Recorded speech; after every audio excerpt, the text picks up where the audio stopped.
Hello, friends. It's Monday, and not just any Monday. It is Marvelous Monday. Thank you, Kettle One, another round, another rally, and Portland Cocktail Week for having us again.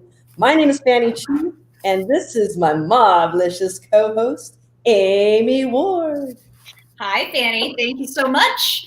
Welcome, everyone. We are keeping the Dutch spirit alive for the third week in the row, as our presenter today is an industry veteran coming to us live from Amsterdam by way of Canada.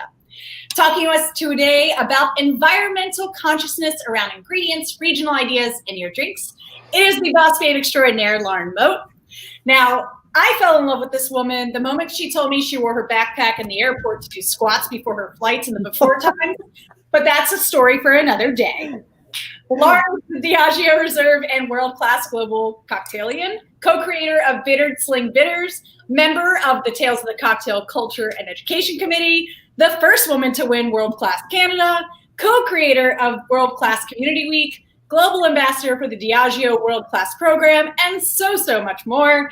Thank you for being here with us today, Lauren. What are we talking about? That was the most insane introduction I think I've ever had. And you did it so fast, too. I should take lessons. Sorry. Very excited. Usually it takes me 10 minutes to try and explain what I do. So thank you for that. It's really wonderful to be here. And of course, I am coming to you from, at one point, it was sunny Amsterdam, but now it's pitch black outside. It's very dark. It is wintertime. So it's great today to talk about things that make us feel springy and lovely, which is talking about seasonality of ingredients, a little bit of environmental consciousness, rather than using the S word, which would be sustainability, because sometimes that can go in a multitude of different directions. But I think today, just keeping it fairly light, I'm going to share lots of examples from some really great bars and bartenders around the world of what they're doing with their sort of small approach to creating a more sustainable, more thoughtful program. And perhaps in that, I guess the hope from me, and I guess the hope from Amy and Fanny and the whole Kettle One family as well, is that you look at some of these programs that are being hosted by people around the world, and maybe there's a little bit of confidence, familiarity, the ease, something in there that inspires you to just spring forward and do something wonderful that you have the power to create. Hell yeah. Love that. All right. Should we bring up your presentation? Oh, yes. Yeah. Got it. On it like usual. I don't do my hair like that anymore. It's pandemic times. I now just brush it. Everybody has a top knot at some point in time, unless you have shorter hair like Fanny, and then you just have it off the top. Exactly. This is day 9 where I haven't washed my hair. So it goes into a top knot. Oh, yeah. We'll do it tomorrow. I would say it's a fairly lengthy presentation, but I think that the pages should inspire. And I want to encourage everyone, if you see something that you like, take a screenshot. That is the most important thing. So we can get to the next screen there. Can I say that I also love the Kettle One Marvelous graphics? Oh, they're really, really cute. Really, really cute. So the reason why we're talking about environmental consciousness is because we want to be curious and also aware of our environment around us. And that isn't just about the natural world, but also our teammates around us, the people around us, the space that we take up. And, the thinking behind environmental consciousness is really, for me and for everyone, it's quite personal. It's getting connected to the land, the people, and the ingredients well beyond the farmer's market. And I guess the environment in this case might be that microenvironment, but also thinking about big picture, where ingredients are coming from and where are you taking your individual inspirations from.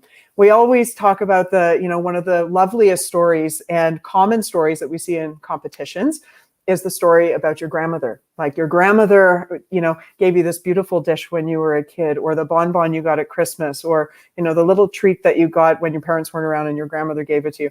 And that usually informs the flavors or the build on a cocktail that you present in a competition to pull the heartstrings, from the judges. And it is really quite common to talk about people and the experiences you've had in the past, pulling on nostalgia from the past, things you hope to do in the future. And being able to translate that into drinks and illustrate those stories with drinks is a really wonderful power that each of us have. So your role as a bartender, mine as well. So I've been bartending for over 20 years, and I've run bars from dive bars and sports bars, which were some of my favorite places, all the way up to Relais and Chateau and Four Seasons. And I've worked everywhere in between. I work as a contractor for Diageo as the global cocktailian. And it's a wonderful opportunity to be able to connect with bartenders around the world who think differently about everything. You know, to generalize about bartenders in the same way, to say that Amy, Fanny, and I are all the same would be wrong, because all of us are so different. We look at things differently.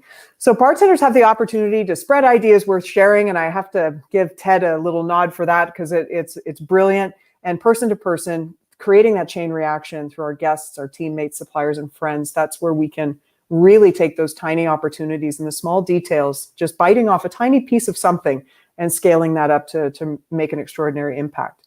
And of course, we all know, being bartenders, that we have the power to make the flavor of a drink feel completely different when it's matched with a story that folks really care about, and it's something that you really care about, and people can see that in your eyes. Next slide, Leo. And Amy and Fanny, if you have any questions or comments, you can feel free to jump in and say you agree, or say, tell us more about that. But I'll just just put that out there. We absolutely will. Do not worry. All right, super duper. And hello from everywhere. So many hellos. Wonderful. Nice to see you all. So region by region.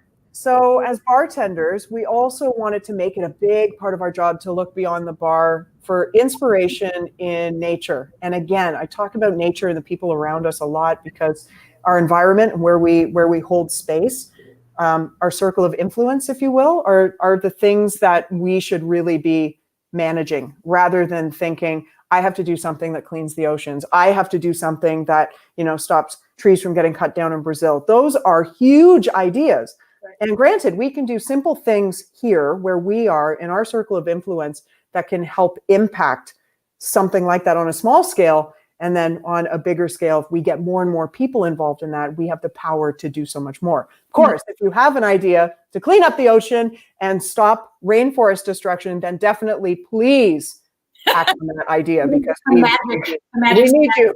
We need you. So there are no two bartenders that are the same.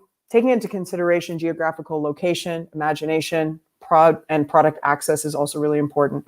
And you will have seen from previous sessions with Kettle One and this Marvelous Monday program, or just drinking marvelously in general, is we really like to highlight, people around the world that are taking a step towards doing something special that does impact their community. And we have to try, harder now more than ever, because doing something in a physical sense feels easy because it's a bit tangible. But now we're in a virtual world and a new normal.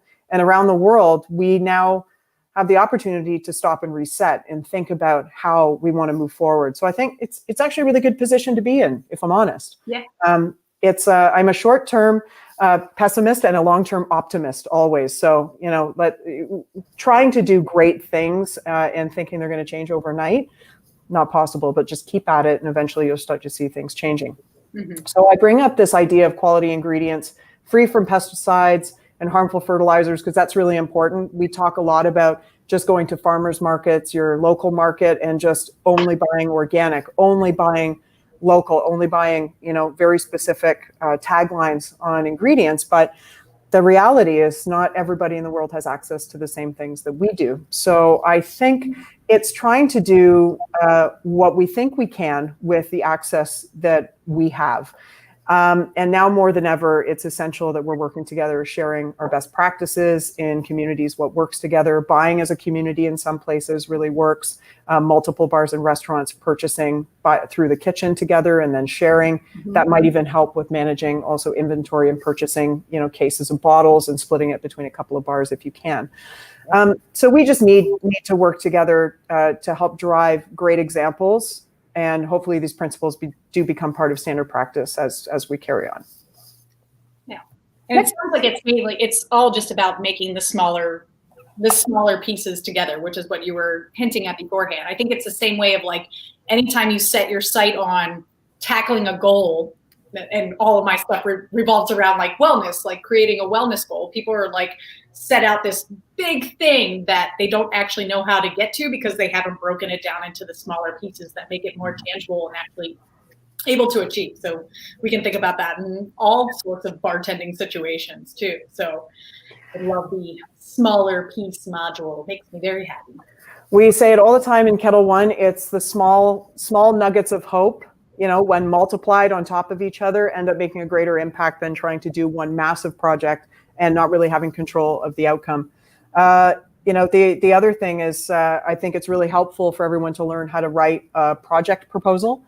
Because if you're writing a project proposal, and two pieces of advice here, a project proposal can be for yourself, and you are the audience and the person that you're developing this project for, but you would still write it with the same detail and the same process as if you were pitching it to someone who had millions of dollars and who could help you. So I think it's important that all of us learn how to make a project report. And then, like you said, Amy, you're able to have more control over those projects, whether big or small, because you have bite-sized manageable pieces on a timeline that makes sense, that you can like partner in with other people, find sponsors, whatever it might be. So I think that's important as well. Yeah. All right, let's bring that presentation back. We're going to get to the good stuff now. Look at this. Not that what we talked about wasn't great, but now we're going to talk about some of our pals around the world. So a number of different countries featured on this tonight. The first one we're going to is Brazil. So this is The Mission by a bartender called Fabio Lapietra, who is based in Sao Paulo, Brazil, and the bar manager of the Subaster bar, which is under the Bar Astor. And it's a really amazing project that he started back in 2017 to bring awareness to the purveyors, the harvesters, and the communities in the Amazon that were producing a lot of the flavors that not even just bartenders in Brazil were using, but were exported as sort of like Amazonian ingredients around the world. And the issue that he found is a lot of the people coming into the bar, they weren't really interested in learning about Brazilian ingredients because it wasn't fashionable, it wasn't cool. It was more like, these are things in our backyard. I just want a rum and Coke, I want a daiquiri, I want a margarita, I want this and that. So they weren't really interested in trying something that was connected to an ingredient they hadn't discovered before. It wasn't really the right room for it. So what he did was work with a group of international bartenders and invited them to Brazil and invited them to go to the Amazon to meet a lot of the individual purveyors of the ingredients, to get sort of lost in the jungle with guides, of course. You can see some of the pictures there on the right. And what they did after that is they chose different ingredients, came back to Subaster for a series of guest shifts where those internationally acclaimed bartenders were using Brazilian ingredients to reimagine, classic cocktails. And it allowed the space and opportunity for guests to then all of a sudden fall in love with these local ingredients. And to this day, they're going into their round 5 in 2021, but the mission is still a really big part of what makes Subaster special, and also what makes, working with local ingredients, that Brazilian drinkers or folks coming into the venue are really excited for this, one ingredient, 5 ways in a drink as a way to be really proud of their land. Was this in the same, was this a world-class bartender that kind of did the same thing like the gentleman who brought us the ability to find the Turkish ingredients? And So this wasn't part of the same program. That's the cool thing. It wasn't that, Kettle One knocked on the door of Fabio in Brazil and said, we want you to think about a better drinking community program. It's the fact that these bartenders are thinking about the same thing simultaneously.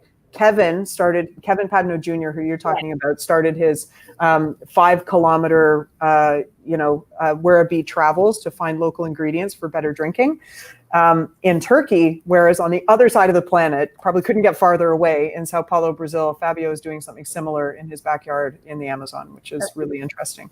Love that. We can do the same thing. It's so weird. I know, like-minded people in this industry, right? And I've left the Instagram handles at the top there for any of the relevant parties, so definitely suggest you give Fabio a follow. Next slide, please. Leo, the slide master. Wonderful. Yes. So Russia is really interesting because in Russia, just similar to Canada, where I'm from, we say that we have 4 seasons, but we don't. We really have 2. And that happens in most of the extreme northern and southern areas of the world. So what we wanted to do with this was create a more pragmatic plan for bartenders that when they're in the wintertime, there's still ingredients that are available, especially in a country as vast as Russia. They have 9 different microclimates with arid desert down in the south, and then a lot of bordering countries that are connected in with, a different part of Asia that offers different ingredients. So it's really like mind-blowing. And when you ask some people about what flavors they associate with Russia, they say beets, they say vodka, they say pickled fish, they say like so many different things. And borscht, of course, can't forget borscht. But I think it's interesting in the end that we don't talk about really any of those ingredients in some of these sessions. So we are talking about the taiga and boreal forest way in the north, all the way down to deserts where there are different berries, root vegetables, sugar beets for sweeteners, different honeys, like oats, grains, different things available that for us as really creative bartenders, we can replace our almond orgeat and make something with oats and make something with wheat berries. We can do so many delicious things as long as we connect it to the right classic cocktail recipe that makes sense to bring that individual ingredient to life. Mm-hmm.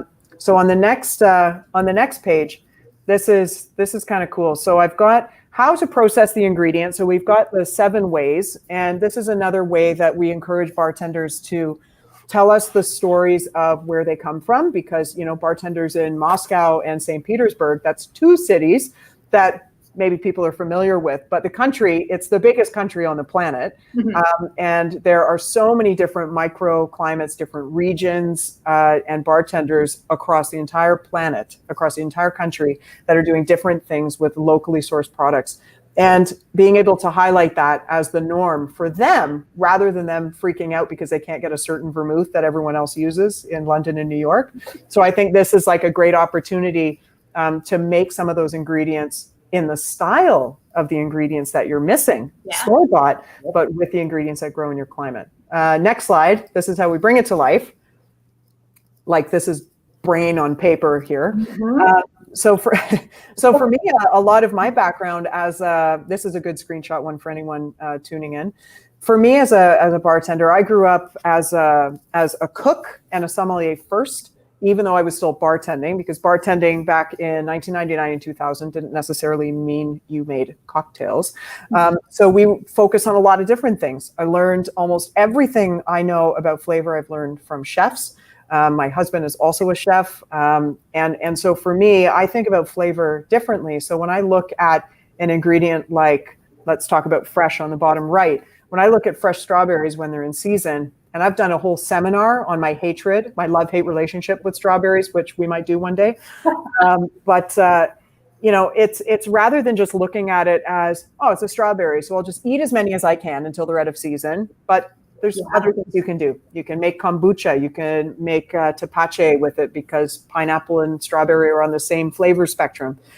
You can slice them and dehydrate them and make your own tea blends for the winter. You can do syrups, you can do juices, you can, we talked about other things like roasting them, fermenting them, and then drying them. Like there's so many things that you can do. And so I think everything on this page, if you look at, I guess, the processes and how we work with ingredients, it takes a lot of planning, but that's part of the fun of this. We can have some things that are daily fresh sheets with things that are in season in the moment. But for some of your staples, maybe it's great, when strawberries are in season, maybe you make, as many liters of liqueur or vermouth as you can, and then be able to vacuum seal them and store them in the fridge for, 3 months or so. So I think, there's lots of opportunities there. So as you're looking at this, think about some of your favorite ingredients. Actually, I encourage everyone to do that, to write down your favorite ingredients, what seasons they're available, and what makes the most sense on this page for you to make, and maybe what are some of the new techniques that you would want to use in order to bring those flavors to life. Nice. All right, let's go to the next one. Putting them into lists makes it an actual thing that you can knock out too. It's like small goals list. You're like on all my cognitive behavioral happy places right now of how to actually see something through. Perfect. Totally. And this is great times to do that. I mean, you can only see a portion of my bookshelf, but maybe I can show you more. I have a lot of books, and Jonathan color coded them because he's a delightful person. We can't find anything now. We have to try and remember what the color of the spine is. But during this time, we take a lot of pride in having the opportunity to sit down and read a book and make notes. We're not good with audiobooks or with books on screen or Kindles. We need physically to grab books off the shelf, flip pages, put Post-it notes, and maybe it comes from my time as a student as well, like highlighting all the pages. Oh, yeah. It makes no difference to me that the book is defaced. It's mine. I will deface it as I please. I know there's like other discussions that can go in with the book situation, but my dad, who was a printer for 35 years, thanks you for loving books as much as you do. 100%. And every time, a friend, says, "Oh my goodness, I'm publishing a book," I'm like, "Thank goodness, I will buy one. Stick it here." Like some people collect CDs and some people still collect VHS tapes. So back to that presentation screen. Oh, we're making excellent time. And so this is a fun one.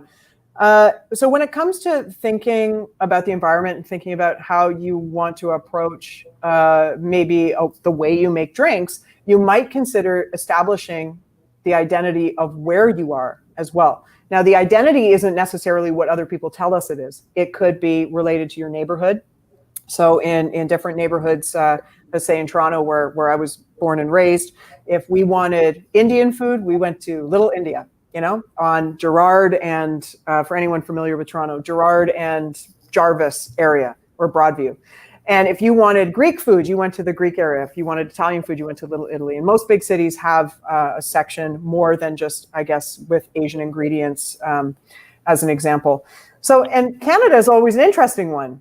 Canadian cuisine or Canadian drink? And if I were to ask those questions to anybody on this call, I would love for you to write. So I've put poutine and rye and ginger. I'm obviously missing some very delicious, but to most people outside Canada, strangely delicious, umami-rich red drink that comes with celery.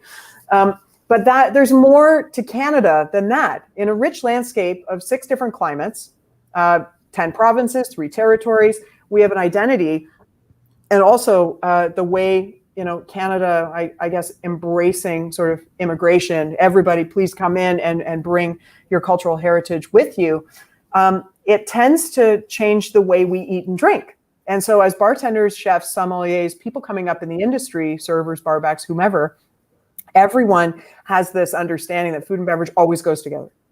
Always goes together, because it's very challenging to have a liquor primary license in Canadian establishments, unless it's an old grandfather license or it is a club or a pub or whatever it might be. But even still, pubs and Irish bars, they always serve food.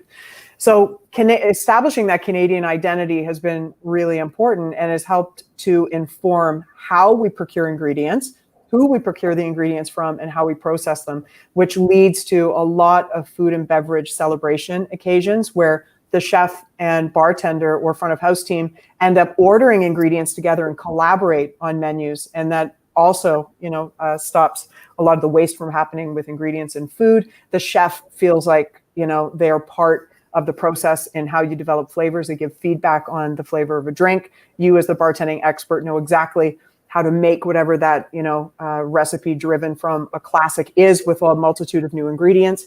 And then likewise, the chef will likely include you in the process of how the food comes to life, because having both together creates a new experience for the guest and for the team members working in the establishment. So I always love to use the Canadian example. And that's my husband actually in the center. I thought I'd shamelessly just throw him up on the screen. That's Chef Jonathan. And two friends of mine, really great bartenders in Canada. That's Katie Ingram in Vancouver on the left and Chantel Gubino in Toronto. Chantel, actually, on the right, built a beehive on the roof of the bar that she used to work in before it was cool for everyone to build apiaries on their bar. And she was creating these really unique, single I guess, single 250 or 500 mil or quart jars of honey that was coming from very specific plants that she was planting on the roof. And it was really, really cool. That's rad. Yeah.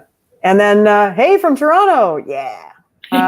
So at the top, I put at Dine Out Van Fest. Now, I know all cities have like food and beverage festivals, Winterlicious, Summerlicious. I'm sure there's a ton there's at least one in every season for every city, for anyone coming in on this call, because it's important to get people coming out to dine now more than ever. It's using this as an opportunity to springboard into takeout opportunities, to your door experiences paired with virtual masterclasses, whatever it might be. But Dine Out Vancouver Fest has been doing this for 30 years in Vancouver. This is a 100-mile diet, food and beverage driven city with only 600,000 people in the main downtown core. So it's worth checking out. Just it's interesting. Nice. And we can go to the next slide. But if anyone has any questions, please jump in. All right, I shall carry on. Sorry. No, that's okay. I'm like, she looking at me and like really close.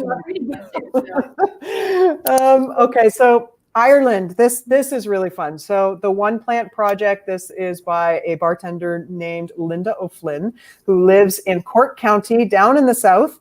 And her bar and Instagram at the top are referenced there. Now, for anyone that joined in on one of the previous calls with Bob, Carl and Dennis, and Kevin, you would have seen probably the honey project, the Be Positive with the throw and grow seed pouch.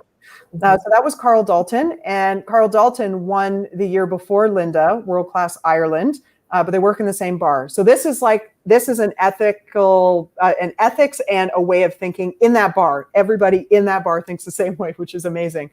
So this is cool. So learning your local, because your local might be different, and looking at a zero waste cocktail. So the project was initiated by World Class Ireland 2019 winner Linda O'Flynn, and they were encouraging the bartenders to find one plant in a 2-kilometer area. So that, what is that in miles? I feel like that's 1.5 miles. Yeah. No, 1.5 miles, roughly. And to use every part of that plant in the drink. Now, I did make a note at the bottom that if you live in an urban area where you don't have access to ingredients that you would want to touch or eat, in your 2-kilometer area, then definitely going to a local farmer's market that's within 2 kilometers or 5 kilometers or whatever. I think you just be the judge of that. But Linda's drink combines dandelion root in a multitude of different ways, and she reimagined her espresso martini, which was absolutely delicious. Nice. So dandelion and root infused Kettle One, dandelion root and leaf liqueur. She did dandelion roasted coffee, which is similar to, say, like a chicory coffee that we often see in New Orleans. The garnish, and then it accompanied with an infographic that was done in sort of like that Art Nouveau style of the 1910s, turn of the century. And if you can see it, so nutritional is on the left. We've got the leaf, the flower, the root. And then on the right, we have the flavor, which is the leaf, the flower, the root, and the roasted root, which is just a really beautiful way. If we're all thinking about different ways, we're trying to reimagine menus right now too. I think an infographic, even just in a digital sense here, it's not a high-res picture, so it's difficult to read the fine print there. But you could easily do something like this as a way to bring like that One Plant Project cocktail to life. Yeah. And again, it's always my recommendation to find a classic recipe design that you really love as a way to bring to life the drink that you want to make with the specialized ingredients. So this just allows, the bartender to get to know their neighborhood, but also helps to pass the knowledge on in a really delicious and really fun and beautiful way to guests coming into the bar, and encourages the rest of your teammates to really participate in the creative process to find their own plant as well. I look at this as almost like a team building exercise as well for your bar team, which I think is really quite fun. It's great. Well, that's like a powerhouse bar to work in Ireland, it sounds like. Just totally. And it's like world-class winners from. Listen, I think they could do a half-kilometer area plant project. I mean, Ireland is beautiful. For anyone who's been to the south of Ireland, to Cork County, I mean, it's stunning. I think the country invented the color green if I'm honest. It's emerald, it's beautiful. But there are lots of local ingredients, and hence why the seed pack throw and grow was so successful as well, because you really can throw it out the window and we can, start these beautiful wildflower gardens anywhere, which is great. But you can still do that in your city as well. Mm-hmm. Yeah. Yep. Did they do anything where, you don't need anything to grow dandelions because they're weeds and they grow everywhere. Did they do anything like to get put back into the community as well? Or were they taking under consideration that such a widely grown plant / weed that it wouldn't be a worry if they kept collecting it and making their own products out of it? Yeah, it's a really good question. We talk about that a lot in terms of how you scale something that's seasonal, and where do you find, I guess, the threshold of how much you can take before it's taking too much. I think they're blessed with being in an area where it's one of several cocktails on their menu, and so anything that they're pulling from the natural environment, they're able to manage accordingly along with the other ingredients and other cocktails in their bar. But it's also a really good point to mention maybe on regulations too, because we talk about this in Canada, and I imagine state by state or in the US it's similar with things like FDA and whatever else. I think it's really important if you find an ingredient that you're like, wow, parking lot flowers. I found this beautiful thing that looks like elderflower in my parking lot. But maybe you taste it and you're like, it's not, but I'm going to use it anyway. Maybe don't do that. If you find an ingredient that you really love and you're interested in it, it's best if you're going to test it. You can test it on yourself, but then you want to find someone that has insurance, a forager or a local purveyor that has insurance and can give you an invoice for said ingredient that is pulled from the local environment, just to make sure that you're covered on all bases. You're not feeding your guests or anybody else something that might not be legally covered. So that's a really good note as well. Very nice. Like that. All about insurance. Yes. At all times.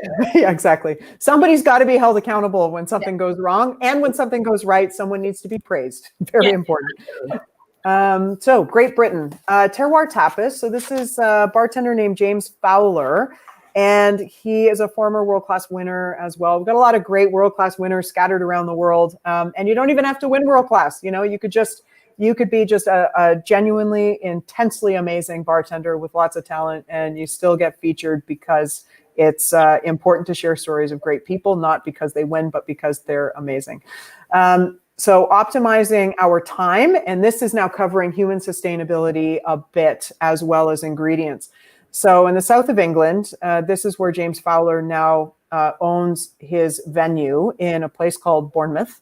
And if you wanted to see it phonetically spelled, it is Bournemouth in the south of England. He takes great pride in changing the relationship with his team, his guests, and his suppliers. So he's encouraging people to take this space to enjoy the workplace and developing the workplace to be that sanctuary where it inspires major creative thinking and thought leadership that allows the team to really feel like they contribute to something that's bettering their lives and the lives of people around them. A lot of that has to do also with suppliers, establishing relationships, speaking to suppliers regularly. He loves to involve the supplier in the creative process, invites them usually into the space and shows them what they're planning on doing with the menu, and also works to the supplier's schedule of availability. I think you have a company in the US that you can buy from called McCooney Wild Harvest, and we have that in Canada as well. And they have their ever-changing foraged program that changes with the seasons. So rather than, chefs and bartenders saying, oh, we're going to use that and put it on our menu for the next 4 years, it's really being genuinely committed to changing when the supply changes. And so James is including them in the process here. I like this. Visiting producers, understanding the operation that they're running on their side. How can you be a better customer, and vice versa? So it's not just about how the supplier can really give you everything that you're demanding, for your menu or asking, depending on what type of an environment you work in. But also, how can you be a better customer and really just having an open conversation about how you can just buy better, and that's part of that human sustainability thing. So thinking outside the box when tackling something as big as sustainability, they're focusing on the small impactful changes. So I'm going to talk a bit about the two pictures on the right in just a moment, but James is encouraging people to share ingredients, processing tips and concepts while reducing wastage and packaging, which is really important. So the picture on the top is, these are the terroir crates. And, when they first moved to their space in the south of England, they said, we are going to continue buying from you if you can support no more packaging and processing on your side, but rather just take our crates and fill them. No plastics, no elastic bands, no paper coverings, no nothing. If we order asparagus, we just want you to put it in the box. And that to us is one of the biggest changes that we can make. And they, he told us that he had a lot of suppliers that weren't willing to do it, which is interesting. So I think that's a really good point. So with us, the things that we need in order to make more sustainable choices might be the power that we have, but we also need to be working in relationships with suppliers that feel the same way as us and are willing to take that little extra step to meet us halfway.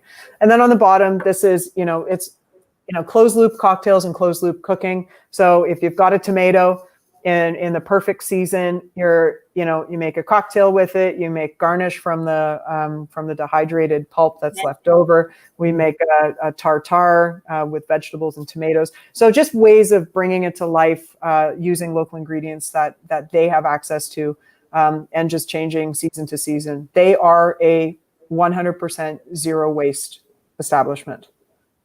So. So definitely take the Instagram names at the top. We just taught a session, Linda O'Flynn, who did the One Plant Project, myself and James in Russia 2 weeks ago on the new sustainability and the new normal, and it was lovely. So these are just snippets from their presentations.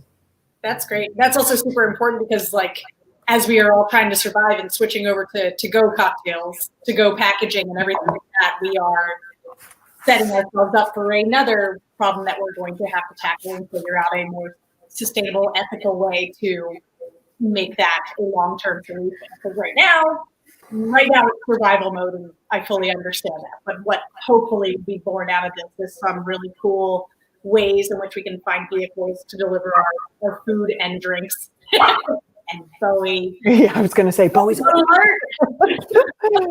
Yeah, it's. I think she's so cute. I think it's a really good point, but that's why it's important to just stop and take a look at everything that's happening around you, because you will see things differently now than you did a year ago. Yeah. The packaging, you might not have really noticed so much. We were so obsessed with straws and plastic bags for so long that now straws and plastic bags, they're gone, like in most of our worlds. Yeah. We probably don't use them, which is great. But we have a whole slew of other issues now to deal with packaging and things like that. So we just sort of bite off, little bits of what we can manage and what we can start removing when we feel comfortable to do so as well. Yeah. Absolutely. Mm-hmm. Love seeing that. Oh, okay. This is great. So this is Travis Kuhn, and he's working with us on our new world-class studios modules that are coming out, and they'll be launching in the US very soon. A lot of it focused on environmental consciousness and opinions from around the world, which is great, as related to some of our brands. So be conscious and considerate. So Travis is based in Cape Town. He's actually just in the middle of moving right now. He's moving to Portugal. The situation in South Africa is so challenging. He had to close his bar, his freestanding bar, and his mobile bar service. And it's so challenging that he was lucky that he felt lucky that his wife had Portuguese citizenship, so they've decided to make the move. Maybe they'll return one day. So that's also really challenging. It's okay. Anyone tuning in here, times we're talking about all the happy things right now and the things you can do, but it's important to give space for understanding and coping with the fact that things are tough right now.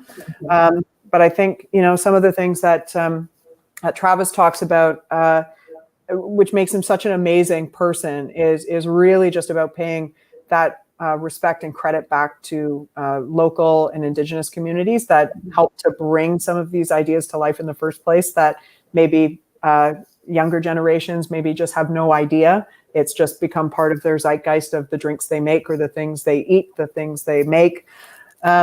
So age-old traditions. So I'm just going to read his quote because I think he puts it perfectly. When it comes to learning about ingredients outside the store, it's important to go one step further to understand some of the age-old traditions. In South Africa, for example, the local tribesmen still use an ancient technique to brew beer underground. A clay pot to ferment malt, maize, or sorghum mash is buried underground for 2 to 3 weeks after fermentation. The air pressure underground and the temperature are less varied, which protects the beer, manages light sensitivity and temperature fluctuations. The beer is known as Umkomboti. as that word, as Umkomboti. He says it with a bit of a pop, like with the pop in the mouth, which is really cool. And I don't know how to do that.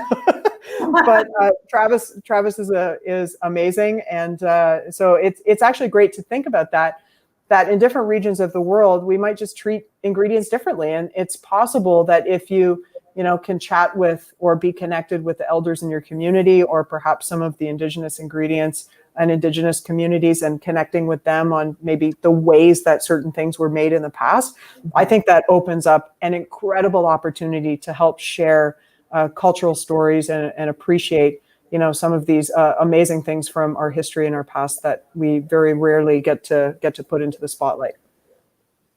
That's really cool. Absolutely. Mm-hmm. Okay, next. We're almost there. I think we got a few more left. Actually, we're making great time though. 41 minutes. Okay. Wonderful. Wait, how long is a session? Half an hour? And we can do an hour. It's usually an hour, and then if we go over, we go over. If it's a little shorter, it's shorter. We feel it out. Okay, challenge accepted. We will not go over, nor will we finish too early. Okay, so Australia, Bulletin Place. So they have a program called Meet the Grower. And you can see on the right there, it's Diego Baretti is the grower of this particular one that they're showcasing. But the numbers on this are incredible. So over the past 7 years, Bulletin Place in Sydney, Australia has been at the forefront of Australian cocktail culture, and definitely an amazing team. And the owner is Tim Phillips, our former world-class global winner. In those years, in the 7 years, the venue staff has always created a new daily and strictly seasonal 5-drink menu that highlights the breadth of Australia's biodiversity, totaling an estimated of 10,500 new cocktails. And every day the menu goes up on the butcher paper that you see on the wall there. The Meet the Grower series runs parallel to the 5-drink menu and highlights the close relationships with several local farmers, growers, and producers.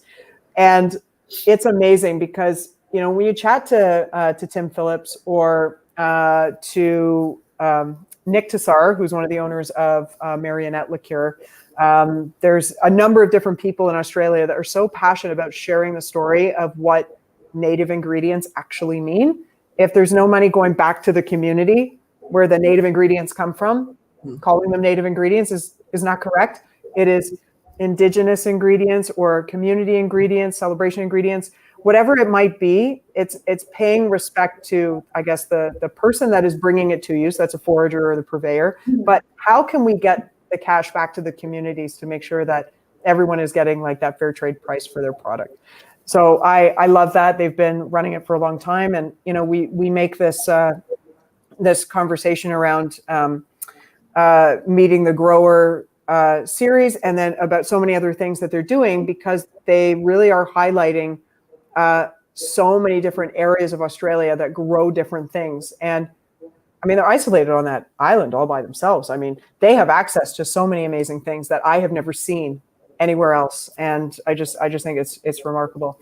They have another bar called the Dead Ringer, and Dead Ringer is also extraordinary and amazing, very much like food and beverage driven occasion, which is awesome. But I think if you're looking, for inspiration after this as well, on, if there's something about this slide in particular that inspires you as maybe your style as a bartender, I think it's a great opportunity to research some other bars in Australia that might hit the heart for you. And you can definitely send me a message on Instagram and I can give you a list to check out, or really just places around the world. Yeah, but definitely follow these guys on Instagram too. I would love to learn a little bit more about this, for knowing how it's not a tiny space, Australia. So like, how are they reaching out to people who are very far away from Sydney and getting those ingredients that they're looking for, or like just discovering new things? So that would be really cool to kind of delve into what relationships they've established with their own community beyond Sydney to figure out how they've done that. Yeah, and I think for for anyone that even just wanted to pop keywords into their Google, their search engine, and you talk about like native ingredients, Australia, Tim Phillips, you'll see a multitude of articles and different snippets and sound bites come up about how it works. There's also a program, a social enterprise in Australia called Indigo, which is related to bringing a lot of those ingredients into the forefront that people might not have had access to previously, but they come from a lot of those communities that might not have direct access to the big cities. So good to see all this good stuff happening. yeah, exactly. So I think we just got a couple left. Let's see. So US and global, of course, we got to talk about it. There's so many bars and bartenders doing amazing things in the US and around the world. And, our sessions aren't long enough to really bring them all to life. But what I wanted to do was definitely highlight some of the programs that Kettle One has sponsored over the years with World Class Studios, which is our big global educational platform for bartenders. It's accessible for all bartenders anywhere in the world.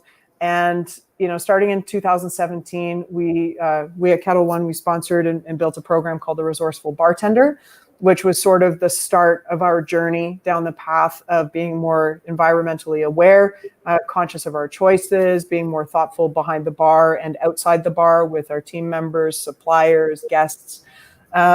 In 2018, we sort of continued that thread with single ingredient. We talk about this a lot now as closed loop cocktails. So coffee is a really great ingredient to discuss. So we grind the coffee, but where's the coffee coming from? So obviously coffee grows in a very specific coffee belt around the equator, around the world. But we have roasters in every city that are buying directly from purveyors in the equatorial belt, roasting, and that becomes a signature style. So it's, the coffee single origin from Peru, roasted at, coffee roastery X.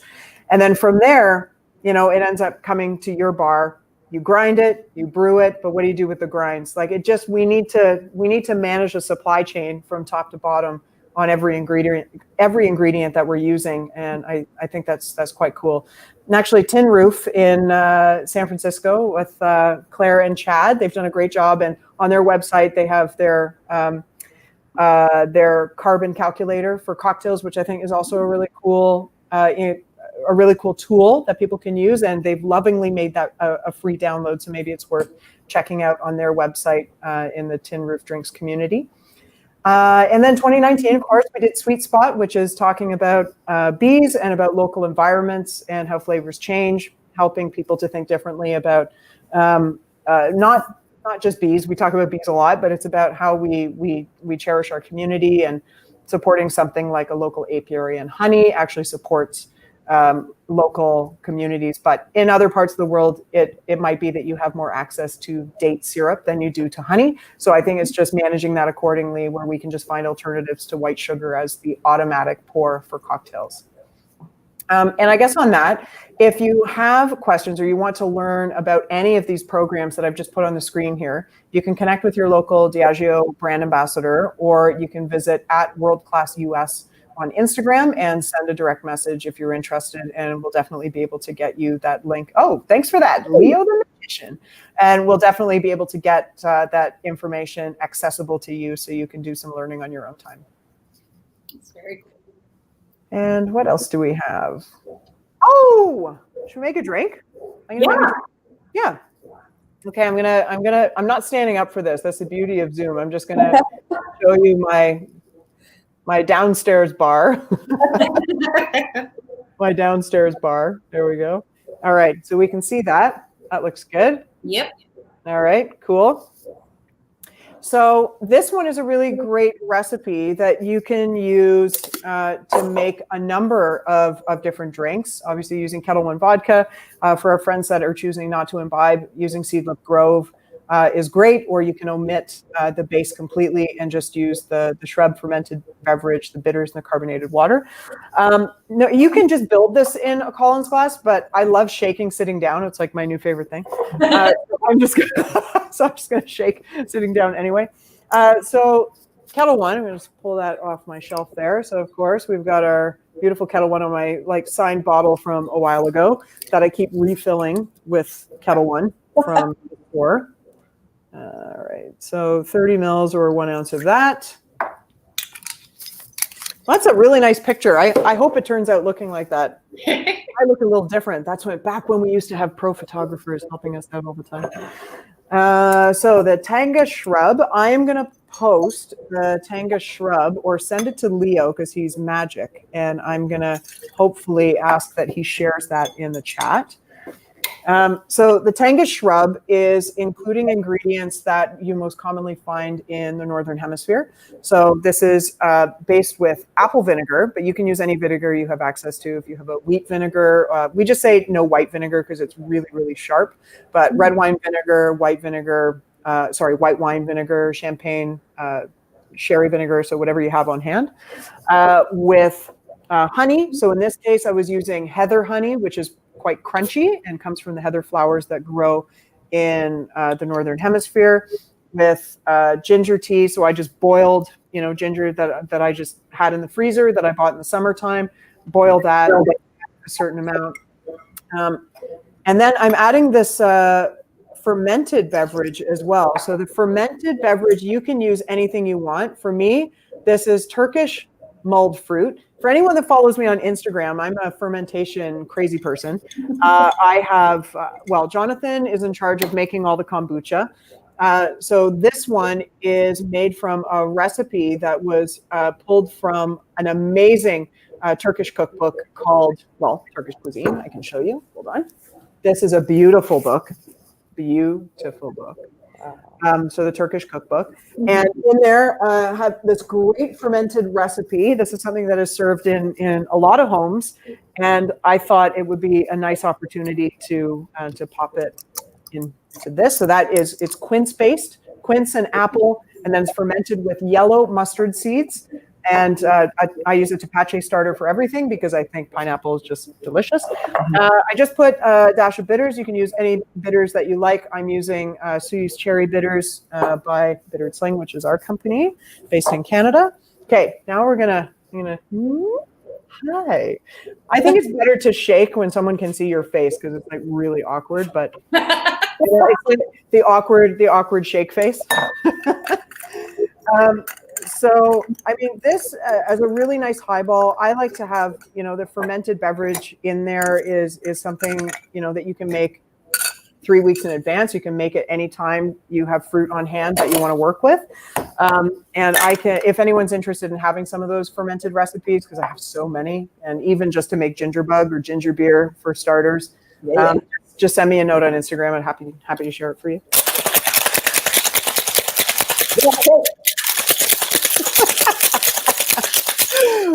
Okay, shaking on camera, so awkward. Perfect. Yeah. Yeah. Don't eye contact. Also, we're going to do something that we don't often do in the bar. We're going to dirty dump our ice. You know why? Because it's the right thing to do. So I'm just going to take the pieces that look the nicest, which I shook so hard and my ice had been sitting out for so long, it was only one piece. So I'll just fill it up with other ice. In theory, we know exactly what you were trying to do. Yep. Listen, the fact that I'm even using ice tongs at home when I could have just reached in and grabbed it right out of the tray. I was trying to be really specific and particular for you today. So, top with carbonated water, easy, Soda Stream, or if you have access to Drinkmate. Does everyone know about Drinkmate? No. Drinkmate is a company in the US. There you can see the little logo. The company in the US and also in the UK that makes a Soda Stream style device with an added feature that SodaStream does not have, which allows you to carbonate anything. Ooh.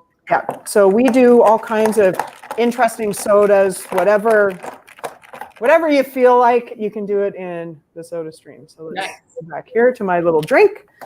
And then I wanted to show you this as well. So I love ingredients that grow in strange climates and strange places.